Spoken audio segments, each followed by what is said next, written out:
Hello students, welcome back to the channel. आज हम बात करेंगे क्वेश्चन नंबर 12 की। Write the difference between APC and MPC.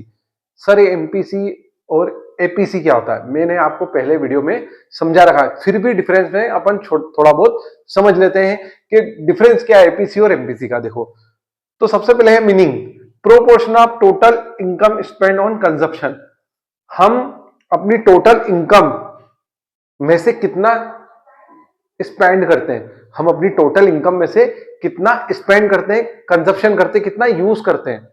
ठीक है, तो फॉर्मूला क्या है? APC is equal to consumption divided by income. मैंने समझाया था आपको, वाई मतलब इनकम। मैंने आपको समझाया था कि अगर कंजप्शन 800 है और इनकम आपकी 1000 है, तो 800 में 1000 का डिवाइड कर देंगे तो 0.8, मतलब 80% आप कंजप्शन करते हो आपकी इनकम में से। मैंने आपको समझाया था। नहीं समझ में आया तो पहले वाले वीडियो देख लेना, आपको और मीनिंग से क्लियरिटी हो जाएगी। ठीक है, ये छोटा मीनिंग है और वो थोड़ा मैंने बड़ा मीनिंग लिखा है 2 नंबर के हिसाब से। ठीक है, अब बात करेंगे एपीसी में। देखो, मार्जिनल प्रोपेंसिटी टू कंजप्शन या टू कंज्यूम, इसका मतलब होता है आपकी एक्स्ट्रा इनकम में से, आपकी एक्स्ट्रा इनकम कितनी बढ़ रही है। आपकी एक्स्ट्रा इनकम मान लो आपकी 10,000 चल रही है, तो आपका इंक्रीमेंट मान लो 1000 बढ़ गया, तो आपका 1000 जो इंक्रीमेंट बढ़ा है, आप उस 1000 में से में कितना खर्चा कर रहे हो, उसको बोलेंगे अपन एपीसी।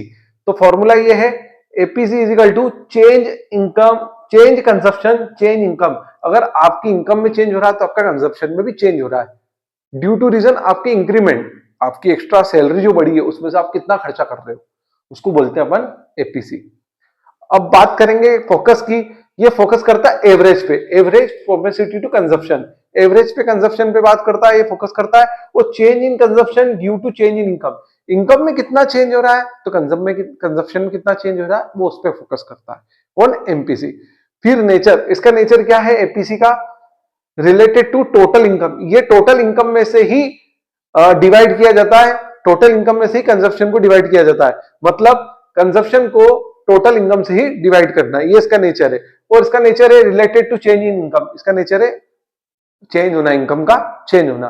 तो सिंपल सा ये आपका डिफरेंसेस है। अगर आपने मीनिंग अच्छा समझ लिया है तो आप डिफरेंसेस कर लोगे। तो आप फटाफट से नोट कर लीजिए, और कोई क्यूरीज हो तो आप कमेंट कर सकते हैं। और मोस्ट वैल्यूएबल क्वेश्चन है, ध्यान रखना है। मोस्ट वैल्यूएशन बोर्ड के हिसाब से